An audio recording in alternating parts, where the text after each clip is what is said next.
sideed calaamadood oo ku tusaya inuu qof kale la sheekaysto wiilkaad la socoto. waxaad wada sheekaysi xasaabaha la samaysay wiil, laakiin waxaad dareentay inay wax khaldan yihiin oo waxaad isweydiisay waxa khaldan. calaamadahan inta ugu badan waxay muujiyaan wiilka la sheekaysanayo gabar kale oo inta ugu badan waqtigiisa ku bixiya qoftaas. Number 1, waxaa yaraataa helitaankiisa. markii aad bilowday inaad xiriir la yeelato wiilkan, isagu wuxuu ahaa qof wax waliba oo adiga kugu saabsan sameeyey.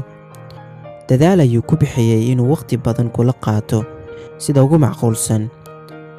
tan iyo markaas, waqtiga aad wada qaadataan wuu yaraaday hadda.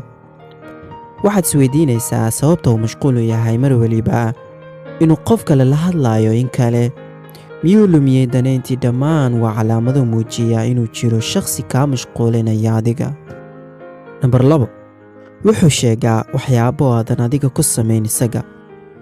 tani oo loo arko inay tahay marmarsiyo ama qorshuhu yahay isaga aamusiyada. xaqiiqatan ma cadda qofkaas xiriirkiisa.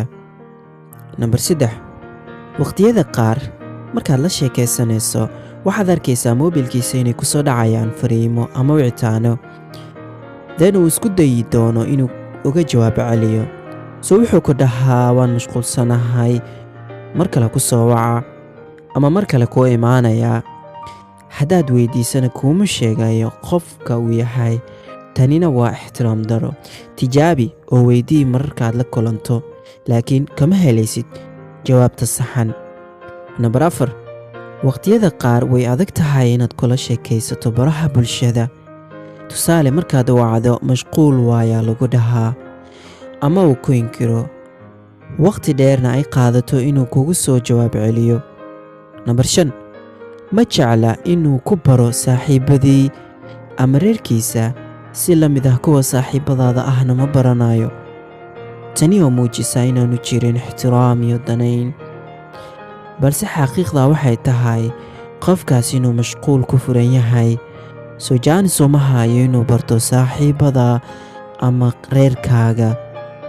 mid baan ku weydiin, adiga qof aadan jeclayn ama aadan danka lahayn, ma baranaysaa reerkiisa, saaxiibadiisa ama wax kasta uu yahay? jawaabtu waa maya. waa sidaas oo kale isne.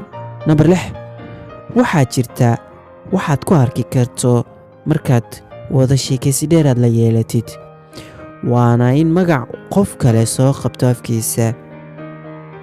tani waa calaamad weyn oo muujisa in shakhsigaas uu jecel yahay, waqti dheerna la qaadan jiray, dan qalbigiisana la qabsaday magacaas.